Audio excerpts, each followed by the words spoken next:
Welcome to Build, Lead, Thrive, Voices of Androscoggin, a bi-monthly podcast that features in-depth conversations with the people shaping Androscoggin County.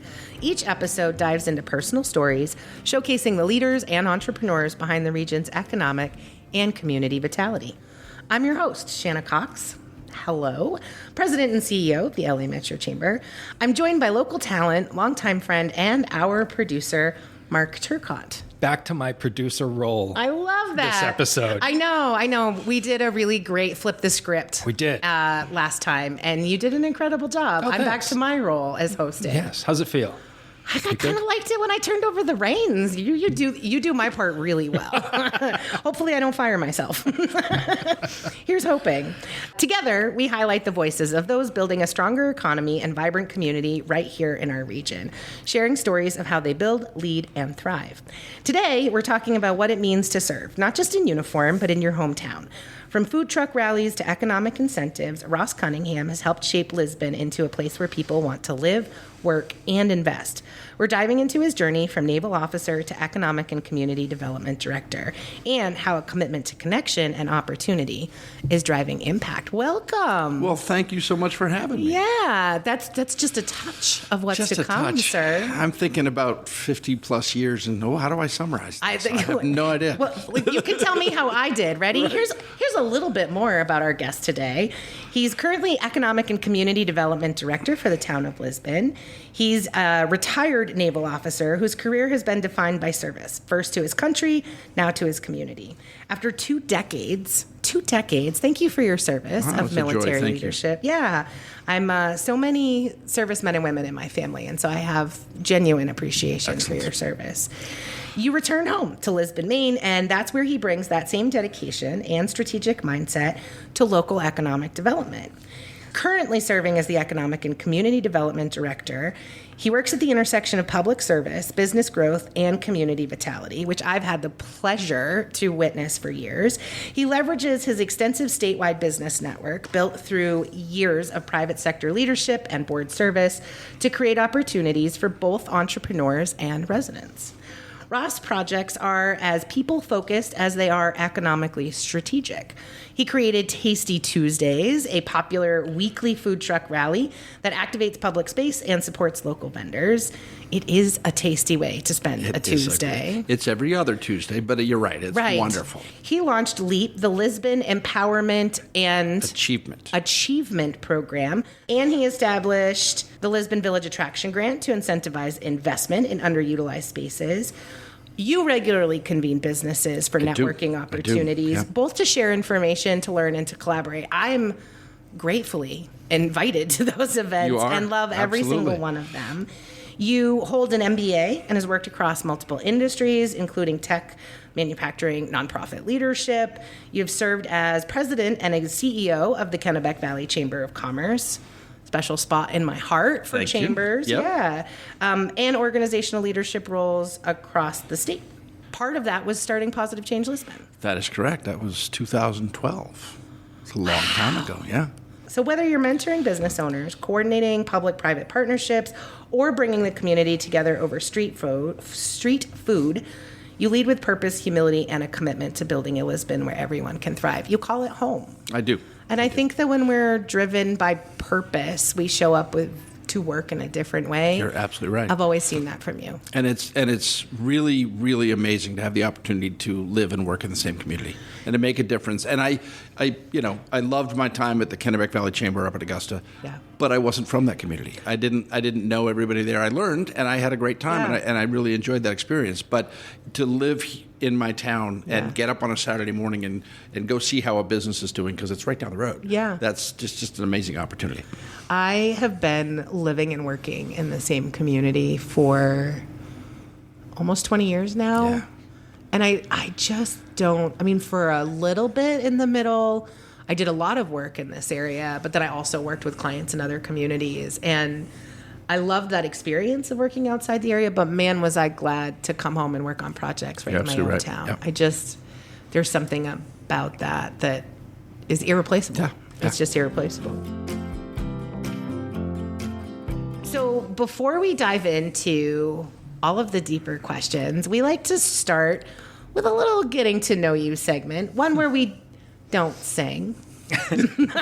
Well, By request. that's interesting. Okay. Turns out copyright really saves us on this one. Oh, okay. Fair. Well, I could sing an original. Yeah. Oh. Can you make see? up an original? So Ross is actually a musician. We're going to talk. I hope. Yeah, that's one of the things I we're hope going to that we're gonna surprise to talk learn about me. But yeah, that's it. But I could use a little ditty for this segment that was original and didn't get us into trouble. So you keep that in mind. We will. We can. You come send up- along an audio You got a clip. jingle We'll coming. try You got it. it. Piece I'm of cake. excited. I just, This we can do something. It's what That we would be great. desperately need, and You got God it. knows I don't have the skill to contribute. All right, Mark, tell us about it. Sure. Before we dive into Ross's work building community and boosting business in Lisbon, we want to get to know the person behind the role. These quick questions are meant to give us a glimpse of who Ross is when he's not in strategy meetings or leading local initiatives. So, Ross, what is something people are always surprised to learn about you? I think we already sort of touched on it. I'm a performer, theater, voiceover, and music. And I do all of it, and I enjoy it, and it takes up a lot of my spare time. I have 2 dogs, 2 cats. You know, it's a lovely wife at home, and we're empty nesters and really enjoying that. Hi, Amy. So you can say hi on the podcast? Yeah, Okay, good. absolutely. Always shout out your significant There you other. go. So, what's your go-to instrument? Acoustic guitar. Yep. See, I love that. Yeah, yeah. 6-string. That's correct. You're not a bass Yep. player. I do play bass as well. Ah. So in one of the bands I'm in, the other 2 guitarists are so phenomenally more talented than I am. I had to pick up something to stay relevant. So you stuck to the bass? I picked up a bass guitar and said, I can learn this. Sure. No I have a problem." bass player at home. Do you? He Yeah. picked it up pretty quick, but the strings instruments are the blisters, man. Yeah, The blisters it that takes some come work. with Yep. Yeah. practice, I guess, is what Lots it really. of practice and calluses. You'll get there. Yeah, That's it. So someday. yeah, so that's my secret is I love to perform. I love to entertain people. And actually, it's about making people smile. And that's it. I'm yet to catch you at a full band performance. Oh, The scheduling has not aligned, but it's Yep. not from lack of trying on either side. No. You've worked across industries and sectors, very diverse ones. What is one job that taught you the most about people? Oh, wow. That's a tough question. Yeah. I think the military probably did it the most. Yeah. And that was, you know, I've always sort of considered the military an amazing cross-section of our society. Yeah. It is all people from all walks of life, you know, Well said. religious, skin color, ethnicity, all of it. Geography. From, you know, folks down south to people from northern, you know, Washington State and all over the world. And it really, you know, learning how to communicate and connect with those people and become friends. And it's sort of automatic because you're put in these situations where Yeah. friendship is required. You've got to lean on each other. Trust. And trust each other completely. But I think that's, you know, clearly, obviously had the most impact on my life over 22 years. But I think learning how to sort of connect and find other people's differences and make them important and celebrate that, I think it was a lot of fun. Well said. Thanks. I think in my family members that have joined the military, I come from a really rural area, and it's super homogenous. There's just not a lot of difference, let alone diversity, Right. where I come from. And I've watched those family members go into the military and just blossom in worldview and in relationships and in understanding other people. And I don't know if the military gets enough credit for that. I think you're right to some degree, but it's interesting now knowing all these same people years later and being on social media with them, and some are way on one side of the spectrum and Yeah. some are way on the other. And it's interesting because you still say, hey, look, I served with you, I enjoyed you, but I disagree with this point. And, Right. we chat it out, which is kind of interesting. So Well, it's that background of being able Yeah, to it's talk being able to across connect on difference something. instead That's of correct. discount someone That's correct. on Yeah. difference. I still think that's one of the strengths. I know this question's probably going to be easy for you, but I can't wait for my listeners to hear your answer. What is your favorite way to spend a weekend in Lisbon? over the last several years, we've gotten to a point where every weekend almost has something to do. Yeah. We're becoming very, very supportive, and I think the businesses are really working on that experiential avenue where you have something happening at your business, whether it's a live band or, we have dog events, we have fundraisers, we have all sorts of stuff. Bit of a homebody, so Amy and I like to sort of spend the time around the house. And, as you do, we both work, all day, 24/7. Long days, long public days, jobs, a lot of nights, a couple of meetings every evening, Mm-hmm. and by the time you get up on a Saturday morning, you're kind of like, I gotta mow the lawn. I'm not gonna get there, So groceries, that fridge just doesn't fill itself. But I think just hanging around and doing something with Amy or going downtown and seeing a band or going to an event that's happening down at the waterfront, that kind of thing. Yeah, it's great. Yeah. Yeah. You've got so much there going on. You're absolutely right. let's jump into our first segment, which we like to reference as Build. It starts at the beginning. Build is about the experiences and values that shape who we are and the work that we do. So for Ross, that journey starts with service and community. You've worn a lot of hats: naval officer, business leader, municipal director. What through line connects those different roles? Service. Really, and it's not a lot of people talk about this, but the base closed in Brunswick. I want to say 2009. Was that where you served? Yeah. Most of my career was there. I had a very, very lucky career because I went from enlisted to officer, and so I didn't have to necessarily chase all these goals that some officers are chasing because I was already 10 years in when I became an officer. Yeah. So, but the emphasis on community service in the military, specifically the Navy, was overwhelming. You did something, and you were evaluated on how many community service things you got into. More of that, I say, in the world. So, one of the problems happened was that when the base closed, and this was an unexpected impact, but all of those community organizations that had the Chiefs Association come once a month and clean, or had the First Class Petty Officer Association come help hand out lunches, all of those organizations suffered a real loss in community service support because everybody moved away, and that was a real challenge. So I got out of the military and retired, and I sort of felt like I'm not giving back anymore. I'm not doing something, And again, the impact of the military service was amazing. I got to chase drug runners in the Caribbean. I got to rescue people in the desert. I mean, I got to do some really, really cool stuff. And to go from that to mowing your lawn, that takes a little adjustment, right? For sure. So, finding ways to get involved in my local community was really important right out of the gate. And so I looked for a couple of different things. I served on the ethics panel for a while, and I served on the Conservation Commission, which sort of just worked on, green space and that kind of stuff. And then we had a new economic development director, and Amy and I were talking about it'd be really nice to have some live music here in town. And so I went to the economic development director and said, we'd like to have concerts in the little park behind MTM. And she said, well, just go for it. If somebody speaks up, I'll say something. So we had literally it was like a plywood flat stage the first year with a 10 by 10 pop-up tent. And we said, hey, anybody wants to come play for free, we can't pay you, but we'll take a con. We had 4 concerts the first year. And now it's, 7 or 8 concerts a show with several hundred people every Sunday night during the summer. And, and that's 16 years later, something like that. Crazy. Yeah. So for folks who want to catch one, you said MTM. Can you break down that acronym for us? Marion T. Morse School. It's on School Street in Lisbon. And behind the school, there's a pavilion stage built by Navy Seabees, which is nice. So there's a little stage back there. And they have concerts every Sunday night run by Discover Lisbon during the summer. That's fantastic. Yeah. And a variety of music from country to rock to everything. Yeah. Food trucks. And some of my favorite stories and some of my own favorite memories come from these, someone had an idea. They just did the thing.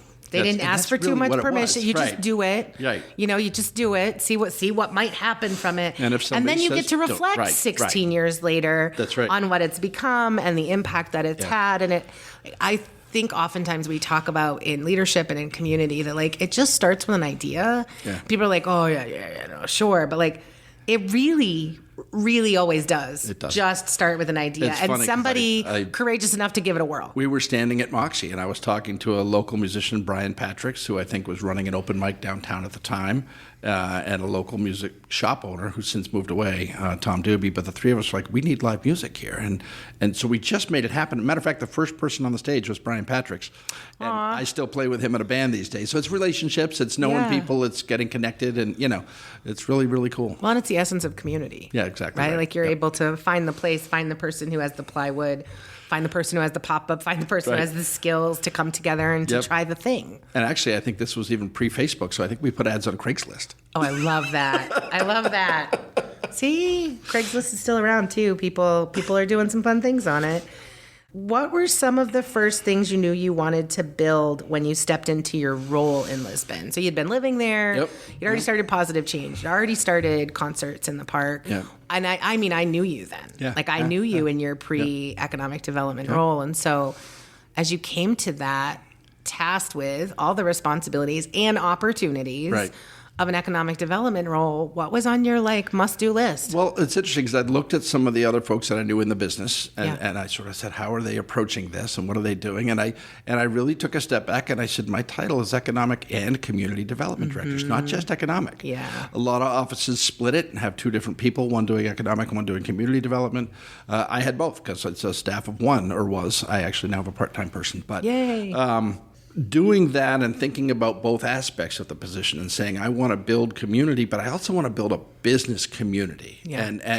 And with respect to what you guys do, it's amazing, but it's not Lisbon, right? I mean, you guys help us out, you support us, it's great. We but represent you can't be. 16. I've done what you've done, right? Well, and it's so Right. funny because sometimes, just to take this opportunity, please do your unique use. We Downtown Lewiston Association Right, is a member. right. We work with 16 municipalities. You can't possibly be downtown at every one of them. and right. and we get to do our job better when we're able to coordinate with and amplify what you're doing. Right, And so right.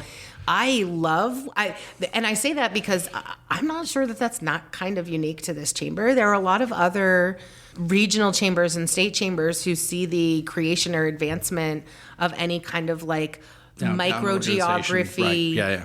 business organization as competition, and I just fundamentally laugh in the face of that. I just don't think that's Right. the case. And I think that's the same way we addressed it in the Kennebec Chamber at the same time. Yeah. Again, 15 communities, you can't be downtown. No. And if the folks in downtown Gardner are supporting themselves, great, let me Yeah. help. Yeah. Right? If the folks in downtown Hollowell are doing it, fantastic. So that's sort of the approach I took is, hey, look, I want to build a business community, and then I want to work on building community in general for folks who live in Lisbon and finding ways to make the whole community better, not just the businesses. We all know that if you start bringing in more businesses, you raise the tax base and everything gets better. But it's also about supporting the community members too, and finding ways to make it a fun place to want to live. When these people go work in Portland or Augusta or Bath, they're talking about how great their town is, and somebody overhears that and says, "Oh, maybe when I'm ready to buy, maybe I should look at Lisbon." And that's sort of create this sort of groundswell, rising tide that moves everything forward. It's so funny that you mentioned the perception of economic and community development being somehow disparate, two separate things Right. that get worked on. When I started here, people would ask me all the time, are you going to be a chamber of business or community? And I would say, yes, and economy. And they're all related. And That's right. in fact, for me and our team, we tend to say, if there's something that we're going to work on, we're going to start or we're going to contribute that somebody else is organizing or planning, does it check more than one strategy? And we are more likely to say yes and to put more resources into it if it is underpinning more than one strategy around community, business, and economy. Yeah, they're so interwoven. Yeah. You can't run them independently in No. silos. It just doesn't work. No. Yeah. Well, and I've had the opportunity to reflect. You came into economic and community development in my opinion, which take that or leave that for what it is worth, but at one of the best times Right. to be in that space. But there was a time where economic development was very separate from community, was only about business attraction and TIFs and kind of these technical, very bureaucratic approaches, Right. which are necessary tools in the toolbox. Love a good TIF district. Please don't get me wrong. But there was this really kind of separate piece. And I was at a national conference last year where somebody similar to you was in a community and economic development role and was reflecting on their time in economic development as an industry and how the trends have changed. And now business attraction comes from, are there people who live there that are happy? Will that help me have the workforce I need? Right? So the first question now for business attraction is, what does the community offer? How are the schools? It comes Right. back to Absolutely community. matters. Is your business Correct. attraction and economic development? And before it was so separate. And don't think businesses aren't scrubbing Facebook pages to read, all these community pages that people talk about what's wrong and what's right and all that stuff. Businesses are absolutely reading those. Yeah, And well, they're they out know there you trying and I are going to tell them the best version that we Right, can. That's right. our job. Of course, we're going to do that. And they've got to do go it out well. and find, and I encourage them to do Right. that, and then bring me questions and let's talk Yeah, about it. Let's that's figure exactly out what the challenges really are. So, Yeah. it's exciting. It's a great time to be in the business, and I think It really I is. think things are moving up. And you're absolutely right that it's a full picture approach. You have to do it all. You have to have happy residents, happy businesses, Yeah. the whole bit. Yeah. I mean, it just always comes back to that. And well, what about the tax base?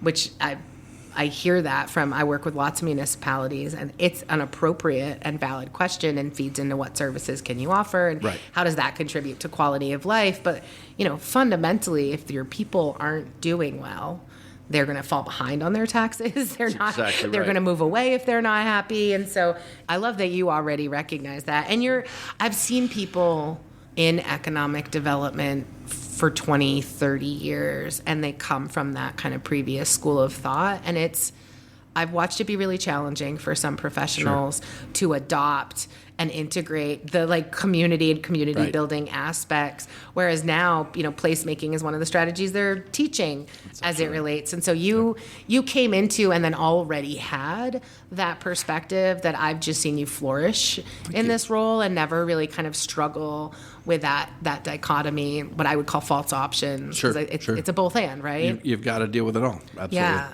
And I think, I've spent enough time with your business owners in Lisbon that I hear that same thing from them, that appreciation of the town's kind of dual approach. That's nice to hear. Thank you. Yeah, well, I get a chance to talk about it and hear it, but it is nice for you to be able to hear it as well. Let's talk about LEAD, which is where we explore how guests bring others along, right? So you're already doing building, but through vision, collaboration, and strategy, you get to lead, which is something that you're doing either intentionally or unintentionally almost any time, just given the role and given the work that you do. In your case, leadership shows up through some of the programming, partnerships, and persistence. Let's start with how you define leadership in a community and economic development context. I think it's just encouraging others to see your vision. Right? Mm-hmm. It's to say, hey, look, or a shared vision. It's what is it people want out of our community? What is it you need? Get can we make life better for you? And whether that's a business, whether that's a resident, that's, I get phone calls all the time. This may not be the right number I'm calling, but can you help me? I love those calls because I get a chance to sort of figure out what it is they need and that kind of stuff and steer them in the right direction and answer their question if I can. But it's about helping people understand where it is we want to go and getting folks to buy into that and understand that. And I think it's amazing. One of the things we sort of talked briefly about was the LEAP program. And if I could take a second now and talk about that, please it's such an amazing program. We got an opportunity from ICMA, funded through the Gates Foundation, to do economic mobility. And the way the grant worked out was that the community gets X dollars, and you then have to figure out how you're going to use that funding to create something that will help your residents move up the economic ladder in some way. Layman's terms, they were saying it's helping folks do better than their parents did. Yeah. That simple, right? And it was neat. We were part of a 15 community cohort across the country. And it was really nice to hear what some of these other communities were doing. Many of them were adding sort of multilingual services or finding ways to connect with different demographics in their community. And myself and our assistant town manager, Sarah Bennett, and I were sort of heading this program up. And we thought about what can we do to help our residents, wherever they are, get to wherever they want to be, right? So it's not just the lowest income folks or the whatever. It's let's find everybody a way to improve that. And what we came up with was a LEAP program. And what it is it's monthly classes for free at the community center. And we actually have, I think, 3 more left, August, September, and October. But we've done topics on everything: how to write a resume, how to food shop on a budget, how to find a home and prepare to buy a home or set aside to invest in a home. And it's been amazing because it's been coordinated by somebody we hired, but all of the presenters are volunteers. Yeah. So reaching out to networks and saying, hey, we've got this really cool thing going on here. We just want you to volunteer an hour and a half of your time on a Thursday night to come in and talk to 5 to 10 people. They're not huge classes, but we really want to continue this program. So we're working hard on what a second year looks like. How do we fund it? How do we continue it? But I think the really important thing for this program for us is it puts the town in a leadership position. instead of just taking taxes and fixing roads, we're out here saying, hey, we're not just here to provide you basic services. We're here to do a little more and help you move up that ladder in any way that we can. So I'm really excited about the program. It's been a success by all metrics. It's, I think we would have loved 50 people a class, sure, but being able to put this on and have monthly classes on different topics, and we're looking at a follow-on year that has resiliency topics and what to do in weather emergencies and little EMA stuff, and really exciting ideas coming forward. And I just love having the program. And again, I think being a community that actually shows that we're taking steps towards our residents being better, and how do we help them? I think that's a huge step. Yeah, that sounds like leadership. That's a really neat program. Yeah. No, that's incredible. How long have you been in this role now? Just over 3 years. Yeah. Boy, time does fly, doesn't it? Yeah. Yeah, boy, it was yesterday that we were talking about you. That's crazy. What are some of the other programs that you've created or expanded? We touched on Tasty Tuesday just a little bit, but I don't know if you got a chance to... We didn't really. That was, certainly we. That was I know that it's really been one cool that's scenario. like really increased visibility. It has exploded. And sense of community. Yeah. And so, take a minute to talk about that. Sure. It's an interesting situation. So the first year, I started in May, so I was looking at, midsummer right out of the gate. Well, and you fought all of the construction stuff. And we had all of the Main Street. Facing that. Actually, the day I started was the day they dug the first hole on Main Street. Good luck with that there you go. economy and community as we tear up your Main Street. Yeah. But the first year I spent some time trying to get food trucks to come set up at one of our parks or just be there on a lunch and and it was just people are driving through Lisbon, they're not stopping. We're not going to do that. And the following year I got a call from a gentleman that I've worked with before, Randy at Pinky D's, and I'm sure you know Pinky. He called and said, "Hey, look, I've got 3 or 4 other food trucks that are tired of driving to Westbrook or driving, could we set up a weeknight in Lisbon?" And no offense, I was thrilled they didn't call Lewiston, they called me. Yeah. And it was amazing. And I said, so if you can bring 4 or 5 food trucks, we can make this happen. Within a week, we had 10 trucks that wanted to do it all summer. And even the very first night, we probably had 1,000 people. Yeah. It has exploded. We had one last night where we have parking easily for about 150 people on our lot. And we were just sending people through the lot because there were no spaces. Yeah. There's lots of other parking downtown, but you have to count on the cyclical rotation of food trucks, right? People come in, they park, they eat, they leave, right? Yeah. And it opens up another spot. But it has been just an absolute amazing experience. So this is our second year doing it, and when we put out the call in January, we had 35 trucks sign up. Yeah. And then we had to make some hard choices because you can only have 10 to 12 a week. You can't go quite that big. No. But it's been great. They've all been accommodating. They've been wonderful. We've canceled twice, one for rain, one for heat. But I've got Discover Lisbon, which is sort of the new version of Positive Change Lisbon, is still fully active in a Main Street organization, and they send down volunteers and help with the parking. So I've got 5 to 10 volunteers out there moving all these cars around every other week, and it's been amazing to watch and to see people coming from, I believe, all over the place. Yeah. I mean, they are traveling from at least 20, 30 minutes away to come to this. Well, so the thing that's super cool about a food truck gathering like that, and I have a big family, I love going to that. Everybody picking a food truck, grabbing 1 or 2 items from it, coming back, and you get to try 6 or 7 different things. I don't have to choose. That's the beauty. Right. I'll take an appetizer from that truck. In the field, you've got these circles of chairs where everybody's bringing chairs, and you've got 10 to 12 people in a giant circle. They're passing food around, having a great time. Love. Anytime really I don't have to pick and can just try a bite of everything is a great night in my book. And Absolutely. And that's what it is. Yeah.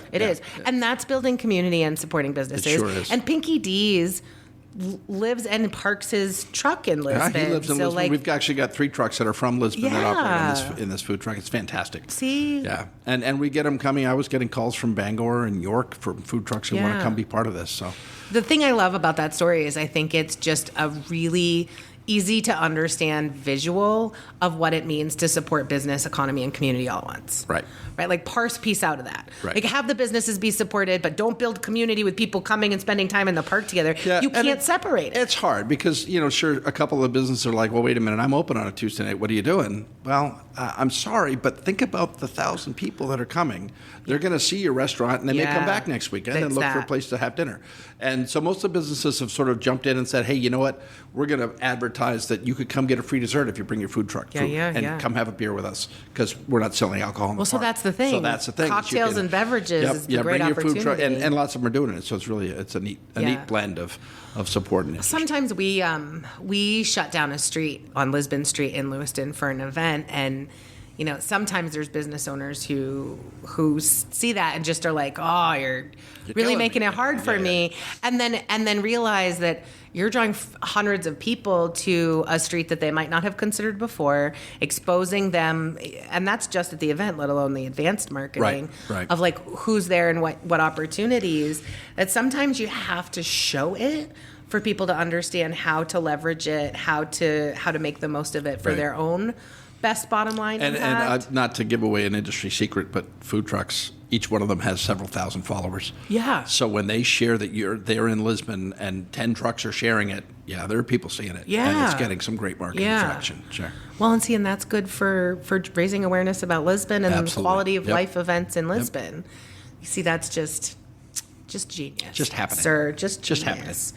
So we're talking about this anyway. Lisbon itself, and then you in your own 3 years, but has seen strong momentum in recent years. One of my favorite statistics, and I don't know what the current year is, but 3 years ago, Lisbon was pulling the highest dollar amount of business permits in the state. Nice. So when we talk about momentum, I mean in really data-informed ways. Given that momentum, how do you keep people aligned and energized? Well, again, I think it comes back to sharing a vision and having it. I'm going to tell a little story that we keep coming back to. In 2012 or 13 ballpark, Positive Change Lisbon decided to have a developer panel. And we brought 3 developers in. And we had the town council there, we had the planning board there, we had residents there. It was held at the school, and they put these 3 developers on the stage. They made me moderate, and I said, all right, gentlemen, why won't you develop in Lisbon? Why? And these were 3 gentlemen who've done a ton of work around the region.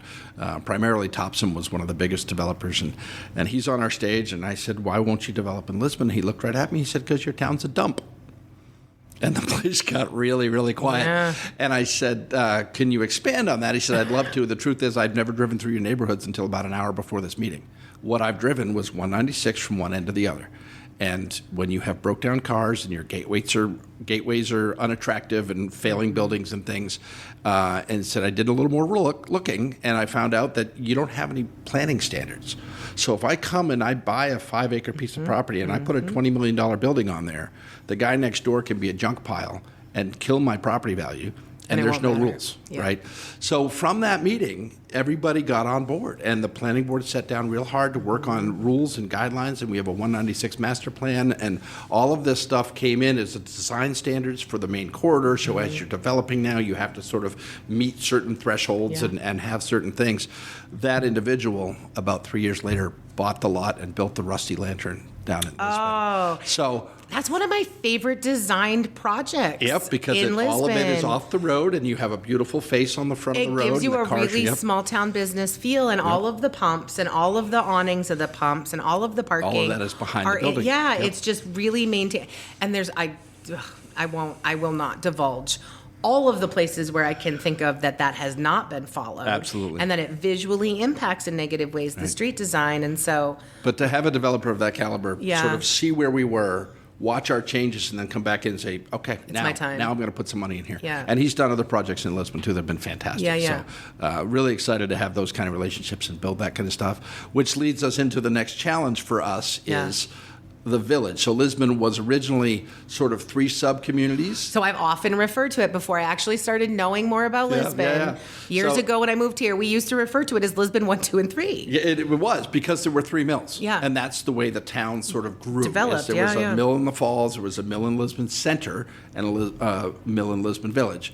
Eventually, Lisbon Center mill got torn down, and those 2 sort of sections of town became one. Mm-hmm. We are 2 zip codes, but we're all one town. Same administration, same police departments. Fire department has 2 stations. But the challenge for us now is everybody has wanted to be in the Falls because it's got that quaint little Main Street feel. Yeah. So it's trying to find ways to rebirth the village, bring it back as a vibrant downtown, which it was for Well, years. that Graziano Park has been a Graziano really Park. nice kickstart It's been a towards nice. that. It's been a nice start. Interestingly enough, when the town bought it, they bought it to resell it. They bought it to clean it up and resell it. And then they said, in the meantime, let's make it a park and put a little thing up. So there's still, maybe at some point that comes back around. But it's finding a method to tell business owners, hey, if you pick this footprint, we're going to help you. And that's what our business attraction grant is all about.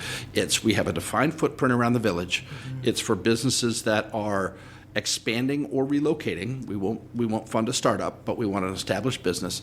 And they can get, depending on how many employees they have, up to $20,000 for a commitment of 5 years to stay in this footprint. So it's an opportunity to get the word out, tell people about it, throw a little money behind it. It's a co-sponsored opportunity with the credit union, so they're funding in for this as well. Which credit union? Lisbon Community Federal Credit Union. So it's been great working with them as partners on this, and they have the same vision we do to grow that part of town. So it's been exciting. We've had a lot of feedback coming. We haven't put anybody in a building yet because it's a long process, right? You got to say, all right, I've got these sites available. People do not understand how long it's development hours, takes. months, years. I mean, absolutely. between big scale developments, you got to put together a financing package. You got to go through the permitting process, develop a review.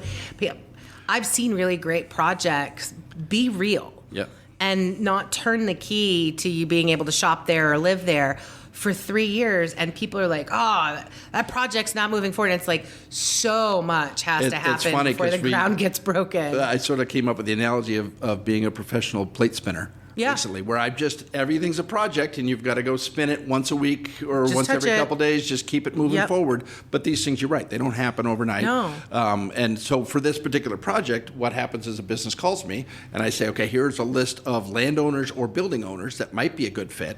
You guys need to communicate before you apply for this grant money and see if that's a fit for you, because we don't want to make you jump through the hoops. Right. And then they work through that process, and one's a build out. So suddenly you're talking about what's the build out going to cost, but and this is a 6 month to 2 year project, easy to get somebody into a spot down there. But and if it's got a range hood and sprinklers, you can add another 6 months. Absolutely.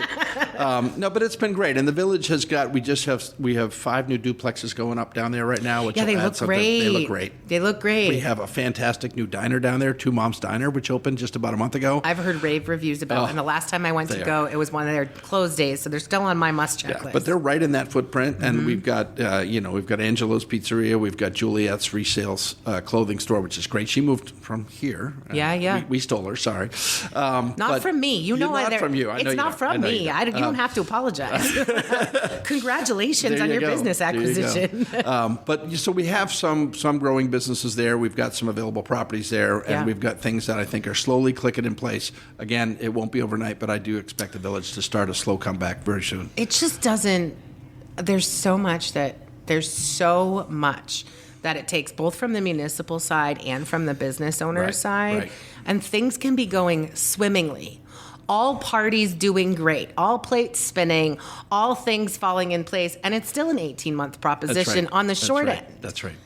And people just... And some other funder says, wait, I'm only going to fund this much. And suddenly everything takes a pause for 3-4 months while they figure out the funding again and they come back at it. But I think the thing that's really working in Lisbon is that, and if you, I don't want to spend too much time on this, but that if you go back and you look at Lisbon's population, I mean, literally from the 1800s on, it has been a sine wave.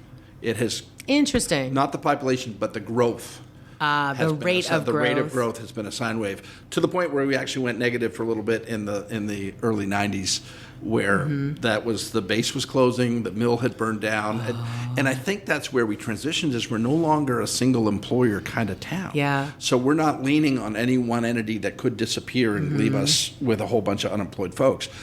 We're spread out. We're located 30 minutes from just about everywhere. Yeah. Lewiston, Auburn, Bath, Brunswick, Portland, Augusta. I mean, you can live in Lisbon and commute to any one of those communities, which is amazing. So now we find ourselves actually on an upswing in the growth rate, and we're actually having in-depth conversations about just how high could this go and how prepared are we. Yeah. So smart growth has become a big topic for us right now. Good. And to talk about how do we structure it so that we're not overwhelming our schools or our emergency services, and how do we grow in a controlled, smart manner that keeps everything comfortable. Yeah. So we don't have overwhelming changes to, tax rates or whatever. I mean, I think communities that do that, I'm I'm an urban planning nerd, and like this is my jam, and I serve on a planning board. So like I get that I'm not everybody's cup of tea, but the communities that really leverage good growth and maintain a sustainable growth, maintain the tax base and grow the tax base, did it because they talked about it in advance. Right. It's all about planning. Yeah. And it's a 5 to 10 year project. It's not right away. There's a reason comp plan cycles are on 10-year Yep. 10-year cycles, because it takes time to build infrastructure, to see that infrastructure attract or become occupied with whatever its intended use was. Right. I think this industry, the community and economic development industry that you and I are both part of, is such a lesson in delayed gratification. Really because is. you lay down the strategies, you put together the plans and the efforts, and I've been doing that work in community long enough that I've seen those plans move from a focus group or a forum or community conversation to the plan on paper to actually seeing it, being able to walk the streets or the added park or the new bike features or the new building. Into the new business and see it succeed. But my God, it's a 10-year. Yeah, That's a 10-year venture no matter what. And the places where it's the most exciting are the places where communities are talking about it in advance and planning for it in advance, and you'll never regret that investment of time or resources. Absolutely not. That's absolutely key to make sure that we don't get run over by the growth bus. We've seen that happen in Portland, where Portland didn't plan for growth out of the gate and then put these kind of restrictive measures in to slow or harness growth or target growth, depending on what language they were using at the time. And in some ways, what it ultimately did was create some really significant disparities and disrupt some of the key industries that had created the growth in the front end. Right. I think that's something Androscoggin County communities, yours, I've seen Lisbon, Lewiston, Auburn do it well. I think Turner and Poland are having good and intentional conversations about growth and being thought about where they put infrastructure, where they incentivize versus limit, carrots and sticks, right? Like you got to use all the tools in the toolkit. Right. And I'm really proud of being from this area and the intentionality that folks put in. Just to throw a quick plug in for the main downtown center, having their support with our nonprofit Discover Lisbon, and I work with them too, which is great because I get to sort of get tapped into, all right, well, these are what all these other communities are doing, and okay, well, we need an example of this. Fantastic, here it is. You start working on that, and it's been great to be part of that network. Yeah. So they do an amazing job up there. See, I'm a big fan of networked approaches in general. Before we move on out of this segment, there's one other question that I want to fit into our lead section, and you can pass on it if you want, but boy, I'll think less of you. How have you maybe had to challenge the status quo in some areas for the work that you're doing, and how do you handle any pushback or risk that you're facing? I think, well, the bottom line, and I'll say this out loud for the people in the back, the council makes the decisions. Yeah. Right? So what I bring them is well thought out proposals, and if they question it, we have a discussion, and if they don't like it, it doesn't happen. Disappointing, sure. If I don't get a project through, that's fine, but that's what we do, right? Yeah. And it sort of goes back to that military lifestyle where I'm here to serve, and somebody above me is telling me what the right thing to do is next, and that's what we do. Do I love to throw out creative initiatives? Absolutely. I mean, the food truck thing was a whim, and great support from Pinky and the group that came to help us, but it was a whim, and it got supported, and off we went, which is fantastic. I had to maybe convince some other folks on this, so we wound up changing the ordinance so that we could use our revolving loan funds for grant funds, for business support grants. Yeah. And that was sort of an outside-the-box idea for them. They're like, well, wait a minute, this money gets invested and returned. We don't just give it away, but the return on the giving away is really valuable. So if you have some extra and you can have a limited amount that you can set aside for grant giving, we did a little bit of that during the Main Street reconstruction. Our Main Street businesses got absolutely hammered that year. We were able to come up with some funding, and that's where that whole thing happened. Was I had several businesses saying, I'm just not going to make it. I didn't earn the money in the summer. I'm not going to make it through the winter, because that's what we do in Maine is you sell in the summer and you sort of hunker down in the winter. And several of them were really worried. And we were able to come up with some funding to support those businesses that needed it. And that led to if we can use this money for that grant, let's see what other grants we can create that will bring in business and create movement in our economy and make things better. And then, so it was great to partner with the credit union on the Lisbon Community Federal Credit Union on that again. But to have their partnership and to bring that to the council, they fully supported it. But we knew it was going to be a unique idea outside the box to say, hey, this is something that really might work. And the whole council and the whole town is focused on the village and trying to make that part of town, which was so vibrant so many years ago, come back to a vibrant part of our community. So for community leaders, because I believe fundamentally that disruption is part of how you get things done. That's right. If the status quo worked, then we wouldn't need to do things in the first place because it would work. That's correct. This falls into my most hated phrase of, well, because we've always done it that way, as Mark loves to hear me say, I hate that phrase. And so, I think disruption is key. I think there's some things about how you disrupt that is mindful. And so in your experiences, if you were to tell another leader, disruption's part of what you have to do, and here's some of what I've learned about how to go about it or what I would suggest, what is there any, just this one thing you try to think about this one thing? It's interesting, and it hangs right on the wall in my office. It's a sign my wife made me years ago, and it says, "Don't tell me why we can't. Tell me how we can." Yeah. And it sums it up so well. Mm-hmm. And it says, look, you can say no, or you can say, well, let's look at this. Let's figure out the path that gets to whether the goal is a specific business or more general, we need more businesses in the village. Mm-hmm. That's the goal. The path to there is up to all of us, right? How do we get a path that everybody can agree on? And it's not necessarily one answer is the right answer, but let's look at this and keep the goal in mind and figure out the best path to get there. And sometimes when people say no, you have to say, well, wait, let's try again. Yeah. Let's ask again. What, you said no to this, but what about this? And what about, It's about the how. Yep. Right? It's about the how. It sounds like your wife is a brilliant woman. She is absolutely You play this for her. You tell her we both said so. We do. Absolutely. I'm blessed to have her for sure. Let's move into Thrive. Thrive is about what is working, what gives life and momentum to people and places. In Lisbon, thriving seems to be happening on multiple levels. What does thriving look like in Lisbon today, and what are some of the signals that you're seeing and watching for when you think about how your community is thriving? Well, I think one of the things that tells me we're on the right path is the fact that my phone rings several times a week with a business saying, hey, I'm looking for a new home, and Lisbon's really interesting. I got a call a couple of years ago, actually, when I did the Main Street grant. Yeah. It made the news. Yeah. And a business right here in Lewiston called me and said, I like how you're treating your businesses. Mm-hmm. Can you find me a home?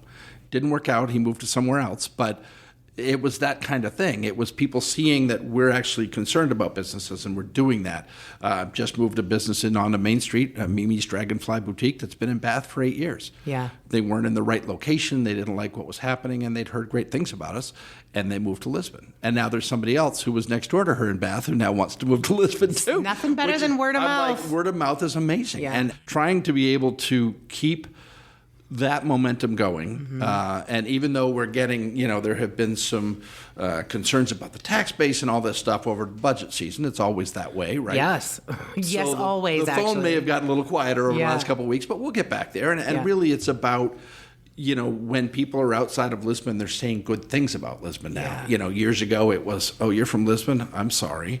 Yeah. Now it's not like that anymore. No, people are starting to catch on that there's a buzz in Lisbon. We got a new store that opened up a couple of years ago. A J. Plum. They're so Wonderful great. Store. So Wonderful. great. And I went out and met them in Naples. And they're one of those places that oftentimes have some type of event happening. Yeah, they just do great with an experience and not just shopping. The experiential approach in Lisbon is absolutely paying huge dividends. I think, whether it's Olipit Brewing having open mics or dog events, or Frank's having a band, or J. Plum having sip and shop events, and every now and then the businesses will get together on their own and have 3 or 4 on the same day and co-market each other. It's creating that kind of energy and buzz where the business leaders all know each other, which is why we have these quarterly quarterly meeting so that people can know faces to names and feel comfortable calling each other and saying, hey, I'm doing an event on Saturday. Could you do one too? And we can cross that, So, so networking events are like a must-do in the chamber industry. Sure. We're 147 years old as an organization. Like, networking is one of those, like, oftentimes somebody who doesn't know anything about chambers will be like, well, what do they do? Network, They right? network, Like, it's just right. And I don't think people understand why networking is important and how networking only through the social media network, like having friended or followed that page is not the same as being able to call your next door neighbor because you have their number and ask if they have some to-go forks because the truck didn't come in today. Running down the road for $20 of cash because they ran out of ones. Exactly. It's those things. And you've seated at our breakfasts, right? So what we do with our breakfasts is we all sort of spend a few minutes saying hi, and then we have some presentation that's 20, 30 minutes long, and then we spend 20, 30 minutes going around the room and people talking about their current challenges. And 9 times out of 10, somebody will say a challenge, somebody else in the room will say, talk to me afterwards, I just dealt with that. And that's where we really get the synergy, is people supporting each other. It's not hired consultants, it's not bringing in experts, it's just leaning on each other and growing together. And it's really, really valuable. Creating the space for people to network and connect and to have, even as you just, because we do this too, making sure there's a topic that's important, but like just creating the space to actually connect, to talk to each other. I sometimes go to networking events that's so programmatic. You don't get the opportunity to make new relationships or grow your relationships, and that's really meaningful. And you've just done a great job explaining why networking is important when I spend a lot of time trying to explain to people why it's valuable. So I think that matters. What are some of the ways that residents or businesses have surprised you as they've engaged with some of the initiatives? Well, again, fighting for food truck attention and then having them call me the following spring and say, hey, we just want to do something. And then having the state of Maine show up. I mean, it's incredible. They're coming from all over. That surprised me. I think that's great. We had a Moxie weekend a couple weeks ago, and I don't know if you noticed, but it poured rain during our parade. It did notice. And as we discovered later that afternoon, the downside of that is everybody dropped their candy and ran. So we had a parade route that was just covered in candy. Yeah. And litter, because people normally clean up after themselves, but when it's pouring rain, you grab what you can grab and you keep going, right? So we reached out to the Discover Lisbon group, and the next morning there were 25 volunteers on a Sunday morning walking down the street, picking up trash in different sections. And just to be able to say, I don't have to wait till Public Works gets out there on Monday or Tuesday. We can take care of this right now, and people driving through our town on a Sunday afternoon will find it attractive instead of driving by going, look at all the wrappers, know. And it took us an hour and a half, maybe, and it was such a small thing, but such a big thing at the same time, right? Small things can have very big impacts. Absolutely. So I just think, generally people being supportive of the experiential stuff that's happening downtown, supportive of the local businesses. The folks in Lisbon are very shop local focused. And they do a really good job of whether it's the coffee shop or J Plum Home or Lisbon House of Pizza. I was going to say L Hop. Big love to L Hop. I had an L Hop lunch, I got to tell you. And under new ownership, she's doing a great job. Tracy took over there. She's doing incredible. She's doing a great job. So I'm really excited to see them thrive. But again, it's Lisbon folks shopping local. It's, everybody still goes to Amazon, do what they have to. But it's no longer, when Amy and I moved to town, and that was in 2000, we talked about going out, and it was either Topsom or Lewiston. It was not, there was no going out in There's no reason to leave Lisbon anymore. We don't have to anymore. But, which, by the way, other people should go to Lisbon who don't live there and vice versa. Yes. There's lots of local economy, but you don't need to. Whether it's the amazing culinary experience of Flux, or a live band at Frank's, or the beer at All Pit Brewing, or again, Two Moms Diner, go grab a good breakfast. We've got something that covers just about everything, and we've got some amazing industries that are happening in town. Was it the poutine that Frank's does? Yeah, they had a poutine. I was still on the menu, but they've done that in the past. It's just incredible. So and their owners are so sweet. They're great. That's every time I go to Lisbon and connect with the business owners there, it reminds me so much of the community that I grew up in, where the business owners are residents. They are community members. They are going to support the Little League because that's their kids' Little League. Right. And it just shows when you talk to folks. You know, when you see kindness in action, Yeah. right? When we had a fire on Union Street at 2:00 in the morning, and the coffee shop opened their doors so that the fire department could get in there on the coldest night of the year in Yeah. February and warm up and go back out and fight this fire, or during the October event a couple years ago with Tracy at Lisbon House delivering pizzas to all the police and fire and medical need. I mean, it's just incredible. Yeah. So, you know, the really neat thing about Lisbon is that we absolutely support each other. Yeah. And there's no question, should people need support, it's there. Yeah. You know, and I like living there and being there because what's going to happen is I'm going to get a call at 10:00 at night from a business that said, I just lost a freezer. I got $20,000 worth of meat. Can you help? And I find them help, you know, because they may not have a connection. But I wouldn't feel that way if I didn't live in my own community, right? And know the people who are running these businesses personally. And you know, it's such a great fit. I got to tell you, I found the perfect job. Yeah. It's been really enjoyable to know you personally and professionally and watch you go through different roles, find and settle into, and then just blossom Thank you. in this role. Well, you're welcome, but also to the thank you, right? Because everything that you're doing benefits our county, benefits our other members, our members in and outside of Lisbon, and I'm really glad that you get to enjoy it the way that you do, but the benefit that you give to others is outweighs that which you feel personally, and that's the beauty, right? Like when you can get both, win-win. I absolutely love that. Mark, anything you want to ask or throw in before we make Ross reflect in our challenging looking back, leading forward We're going to section? make you reflect. Yeah. Yes, you don't have a choice. I had the opportunity to interview Kate Medore. Oh, good. Yeah, she's amazing. A couple weeks ago, prior to the festival, and you want to talk about a great cheerleader and She is, ambassador for your absolutely. town. Yep. Wow. Amazing. Yeah, and we were talking Moxie Festival, and I was just curious, like your view of that event and what it means to your community. Moxie's an incredible opportunity, and I see it sort of in the same way as the food trucks, where it brings a lot of people to our community and who get to experience what we have to offer, whether it's downtown, whether it's the events that they put on for Moxie. It's such a great way, and I think more importantly, though, it's I think a deep-seated moment for all the residents to sort of be proud of their own hometown. And that is really, you know, when we started Positive Change Lisbon 12, 15 years ago, whatever it was, one of the things we felt was that the town felt like the ugly duckling.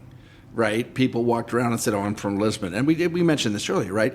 Well, I think now they're starting to feel like swans. Oh, and people, and Moxie's that time of year where everybody feels like they're puffing Darn up their right, chest a I'm little from bit. the home of Moxie. And I think it's great. I'm not a huge fan of the drink, but that's okay. You don't have to be. It's about the culture and the attitude and the spirit of the event. And I think just having that event to just continue to show our hometown pride is a great opportunity. Yeah. I love how orange everything gets. Yes. That's when you know it's Moxie. Yep. It's Moxie time. I have a vision of tiger lilies lining 196. If we could ever get them all out there, because they bloom right at the right time for Moxie. And it's the right color orange. It's a perfect color. So I was always You need always those like thinking ditch lily orange. Yep. Those. I That's can help funny. you with some of those. I don't know about enough to line the corridor of we need to cover. 196. Yeah, exactly right. Yeah, Yeah. The festival, it's attracting national Oh, it absolutely. talent. Yeah, and I guess the Moxie chugging contest winner this year is a national competitor Yes. who said, "Oh, look at this little festival. I Yep. haven't won yet. Let me go there." Yeah. And apparently won it. So great And didn't job. you have a marching band from Wisconsin? We had a marching band come in from Wisconsin, and in the rain, there they are marching down the street, having a grand old time. How did that happen? I'm not sure. We'd have to ask the That's Moxie coordinators. fun. But yeah, that's a lot of fun. Marching bands, I'm a big fan. Same. Yeah, if I remember correctly, there were over 70 of them. Oh, it was a big And they band. slept in the gymnasium They at stayed Lisbon at the High School. gym. Yep. I feel like that's probably not uncommon for a marching band, though. They're like, probably. here's another, Yeah. here's another night on the cots. Right. Yeah, I have great memories of that festival. I used to be an avid runner, and I do the 5K? I do the Good for 5K you. every year, and it was one of the best. I mean, as far as camaraderie, and as soon as I parked my car, I'm greeted with a smile, and here's your T-shirt, and you know what? Good luck. We're finding that to be the trend. So we now have the Blues Fest. We have the Reggae Festival coming up August 2nd as well. There's it's not fully announced yet, but I understand there's something called Smoke on the Water, which is going to be a barbecue chili event down on the waterfront, which is very, very cool in October timeframe. And we have another 5K coming in the fall. And all these events just feel so welcoming. Yeah, you go to them and you feel like, this is where I belong. I want to be part of this. And it's, the site is just an amazing site to finally have back in our possession. And the Warumbo. The Warumbo waterfront is just incredible. You see bald eagles flying right over you all the time. It's an amazing spot. So, yeah, good. Thank you for asking that, because Moxie deserves some touching on. We always close out with a little segment, looking back, leading forward, where we invite you to share advice or insights that help us lead forward into the future. So when you look back on your journey from military service to local leadership and all of the things in between, what advice would you give to someone who's just beginning their path of service, regardless of whether it's in business or public work or community building? I would say two things. One, in the military, it wasn't really my choice. I was deployed for 6 months at a time. I'd be sent away, whatever. So family time wasn't really my option. I had an amazing wife who supported the whole process, and you can't say enough about military spouses. It's just the way it is. But I think after I got out, I still continued to work that hard. Right. And I still continue to say, well, it's the job, and the job is everything. And as much as this job is everything, and I love my community, make sure you are balancing home time and community time. Now, for years, Amy has come along to volunteer events, and we've done stuff together. But it's still, you still have to find that balance, right? So that might be the downside to living in the community that you work in, is you don't get to go home at night and write it off, But it's still rewarding if you can find that balance. I think that's really important. And also, I think the other thing for me musically, I didn't pick up a guitar until, 20 years ago, and I should have started much earlier. So, if you have a passion, chase it on your own time, and make sure you're chasing that as well, because it's just as important to fill your own cup as it is to fill the requirements of your job, and it's important that you find that balance. I cannot lift up that advice. Folks, rewind this and listen to that last 30 seconds again. I think we ask a similar question to all of our guests, and oftentimes the advice is about, what skills to build or what goals to set, and that's an important piece for sure. But so many leaders, particularly young leaders who are just starting their own journey of leadership, have a give-all mentality, myself included. And again, I have it too, but I have to keep checking it. I've watched really incredible people with amazing energy and amazing vision not sustain. Right. And ultimately, at the end of the day, it's our job to sustain ourselves for the things that we love. Burnout is real, and you've got to combat it early on. It's just that. And if you can build those habits while you're young, everything. Everything flows from that. A son and his wife and a granddaughter in New York City. They travel all the time, and they both have great full-time jobs, but they prioritize. We're going to Iceland. We're going to Brazil. I'm not talking. They drive to the Catskills. I'm talking they fly, around the globe and spend a week, and then come back and go back to work. And I'm seeing that a lot more in that generation, which is great. But it's really important as you get into the workforce and you want to dive head first, and you want to make that impression, and you want to be the top dog in your field. But make sure you balance it out, because the top dog, can run out of steam pretty quick if you don't. So no, it's great advice. Any parting words from either of you? I appreciate your time. Anything that you didn't get to say that you wanted to say? I think we covered a lot. We really did. I do want to throw a shout out to all the businesses in Lisbon who are doing great work. And supporting each other and helping us as a community grow. And it just keeps going. What is a place where someone could learn more about either Discover Lisbon or the town of Lisbon? DiscoverLisbonME.org is Discover Lisbon's website. Community calendar, that kind of stuff is on there. Town of Lisbon, Lisbon lisbonme.org. You can go to the economic page. Or Facebook, of course, Lisbon Economic Community Development on Facebook, or Discover Lisbon on Facebook. Both of those have very active pages. And we try real hard to share everything that's happening in town. So if you connect with one of those, you'll learn about our businesses and you'll learn about the great things happening. So go check out Lisbon. Plan to stop in for one of their festival weekends. Then come on down. Come on down and see us and grab lunch and park for free. We don't charge. Isn't that convenient? Thanks, Ross. Thanks for your time today. Thank you so much for having me, guys. It's been a great experience. I appreciate it.